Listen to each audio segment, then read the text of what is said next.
সমাজের একজন যুবকের উপর উনি প্রস্রাব নির্গত করেন, যার ফলশ্রুতিতে সেখানে দেখা গেল এই নিয়ে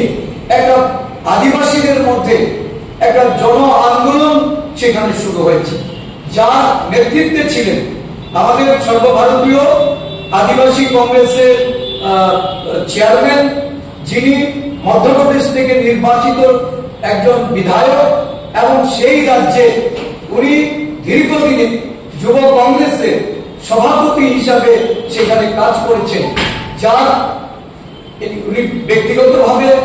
একজন আদিবাসী সম্প্রদায়ের মানুষ হয়ে সারা মধ্যপ্রদেশ জুড়ে এই বিষয়টাকে সামনে রেখে একটা গণ আন্দোলন তৈরি হয়েছে। 2200 কিলোমিটার উনি এই নিয়ে যাত্রা করেছেন এবং এই বিষয় মধ্যপ্রদেশের ঘরে ঘরে পৌঁছে দেওয়ার জন্য এবং দিল্লিতে এটাকে উত্থাপিত করে এই বিজেপি সরকারের যিনি তৎকালীন মুখ্যমন্ত্রী ছিলেন, বর্তমান বিজেপি কেন্দ্রীয় উনি কৃষি মন্ত্রী শিবরাজ চৌহানজি, উনি এই বিষয়ে কিভাবে উনি অনৈতিক ভাবে হস্তক্ষেপ করেছেন এবং এই ঘটনা ধামাচাপা দেওয়ার জন্য বিজেপির ভাবমূর্তিকে উনি রক্ষা করার জন্য অকপটে সেখানে অর্থ দেখিয়ে নানা সুযোগ সুবিধার কথা বলে যেভাবে উনি এই ঘটনাটাকে চাপা দেওয়ার চেষ্টা করেছেন, আর সেখানে বিক্রান্তির নেতৃত্বে যেভাবে গণ আন্দোলন হয়েছে আজকে মধ্যপ্রদেশে, এর কিন্তু আদিবাসী সমাজ কিন্তু আজকে বিজেপি দলের সঙ্গে নেই। বিজেপি আদিবাসী এলাকায় তার ভরাডুবি হয়েছে গত বিধানসভা নির্বাচনে। আমি বিক্রান্তজিকে এই বিষয়টা নিয়ে ওনার যে বক্তব্য আমরা আজকে যতটুকু জেনেছি, একটা নাটকীয় মোড় দেওয়ার জন্য সুদীপ বাবুর যে আবাসিক যে স্থল, এই আমাদের এমএলএ হোস্টেল, এই এমএলএ হোস্টেলে উনি যেখানে অবস্থান করেন, পারিবারিক ওনার এই হোস্টেলের ওনার অবস্থান, ওনার স্ত্রী ওনার শিশুরা ওইখানে থাকে, অত্যন্ত বর্বরচিত ভাবে, জঘন্য ভাবে, নিন্দা জানানোর কোনো ভাষা নেই। একটা শাসক দল আরক্ষা প্রশাসনকে সামনে রেখে আজকে যে ঘটনাটা তারা ঘটিয়েছে, যেভাবে এই সরকারি আবাসে গিয়ে তারা হামলে করেছে, গেট ভেঙেছে, সেখানে তারা ভাঙচুর করেছে ওই গার্ড হাউসগুলিতে, এই ধরনের ঘটনা এটা প্রমাণ করে যে আসলে এই রাজ্যে কোনো শাসন নেই।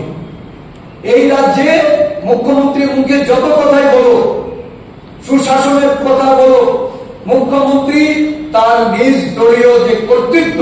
এই কর্তৃত্ব হারিয়েছেন। আমরা অবাক হয়ে দেখেছি এই ধরনের একটা ঘটনা গুটি কয়েক লোক সংগঠিত করছে, যেখানে আজকে তাদের শরিক দল ত্রিপুরামথা, আইপিএফটি, এরা আঞ্চলিক দল, আদিবাসীদের দল, এই দলে আদিবাসী সংখ্যাগরিষ্ঠ হওয়া সত্ত্বেও ভারতীয় জনতা পার্টির এই ধরনের আন্দোলনে যারা একটা বিকৃত ভাবনা নিয়ে একটা ঘটনার বাস্তব ঘটনাকে যারা আড়াল করার জন্য এবং সুদীপ বাবুর উপর হামলে করার জন্য যারা ওনার বাসস্থান আক্রমণ করেছে,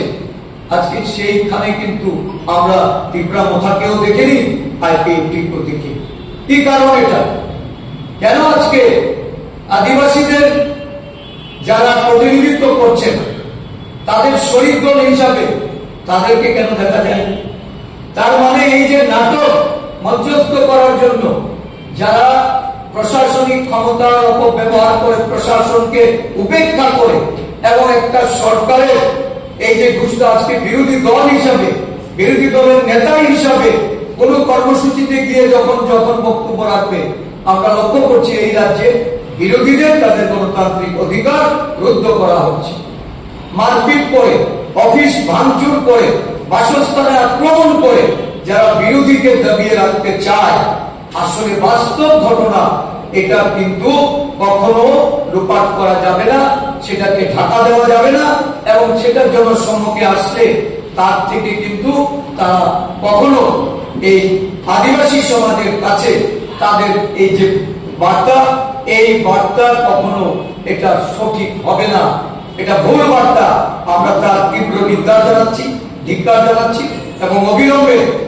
যারা এই ধরনের ঘটনা যুক্ত হয়েছে তাদের বিরুদ্ধে প্রশাসনিক ব্যবস্থা গ্রহণ করার জন্য রাজ্য সরকারের কাছে দাবি জানাচ্ছি। कहीं ना कहीं यहाँ पहुंचना ये भगवान ने ही भेजा है कि इन लोगों को सबक सिखाओ और इनके जो झूठ है उसका पर्दाफाश करो। तो आपने देखा किस तरह से उनके लोगों ने, उनके विधायक प्रतिनिधियों ने पहले आदिवासी पर पेशाब करी, उसके बाद उनके मुख्यमंत्री ने उस समय के, जिनका नाम शिवराज सिंह चौहान जी, जो वर्तमान में देश के कृषि मंत्री है, उन्होंने उनकी पत्नी को खरीदने की कोशिश करी कि वो चुप रहे, मैं तुम्हारे लिए घर की व्यवस्था करवा रहा हूं, तुम्हारे लिए पैसे की व्यवस्था करवा रहा हूं। पर हमारी आदिवासी बहन का क्या जवाब आया? उसका जवाब आया, मुझे पैसा नहीं चाहिए, मुझे घर नहीं चाहिए, आप तो मेरे पति को वापस भिजवा दो।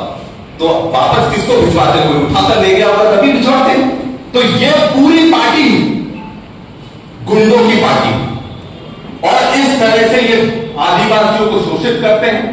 डराते हैं, धमकाते हैं, उन पर पेशाब करते हैं, उन पर अत्याचार करते हैं, और उनको यह डराया जाता है कि आप कुछ बोलो मत, पैसे से, पुलिस प्रशासन की पूरी ताकत से। और आज जब हमारे विधायक सुदीप राज बर्मन जी ने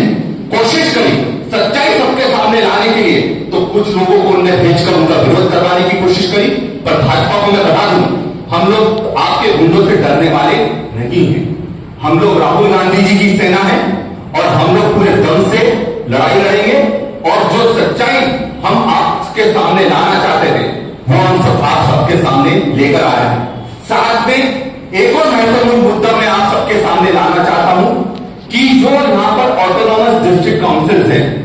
ये सबसे बड़ी ताकत थी छठी अनुसूची की, 6 शेड्यूल की आदिवासी क्षेत्रों में। और इसमें जो 125th अमेंडमेंट था, ये अमेंडमेंट ये था कि जो पंचायत राज की व्यवस्था होती है 5वीं अनुसूची क्षेत्रों में, उसमें 3 स्तरीय व्यवस्था होती है। वो 3 स्तरीय व्यवस्था ना होकर इसमें से विलेज काउंसिल 1 स्तरीय व्यवस्था है, जिसके कारण जो पैसा एडीसी काउंसिल के माध्यम से विलेज काउंसिल को जाना चाहिए वो आज तक नहीं पहुंच पाया। और इसमें सबकी नहीं मदद है, बड़े बड़े लोग आए, उन्हें बड़े बड़े दावे करे कि हम ये कर देंगे, वो कर देंगे, पर आज की हकीकत है कि आज भाजपा की 3 इंजन की सरकार इस प्रदेश में बैठी है। दिल्ली में उनकी सरकार,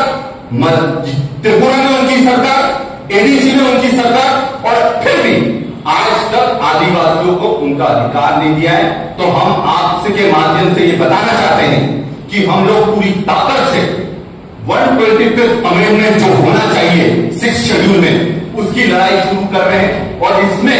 हर गांव तक हम लोग जाएंगे, लोगों तक जाएंगे, और इसको एक बड़े आंदोलन के रूप में इस प्रदेश में लड़ने का काम हम लोग करेंगे। कांग्रेस पार्टी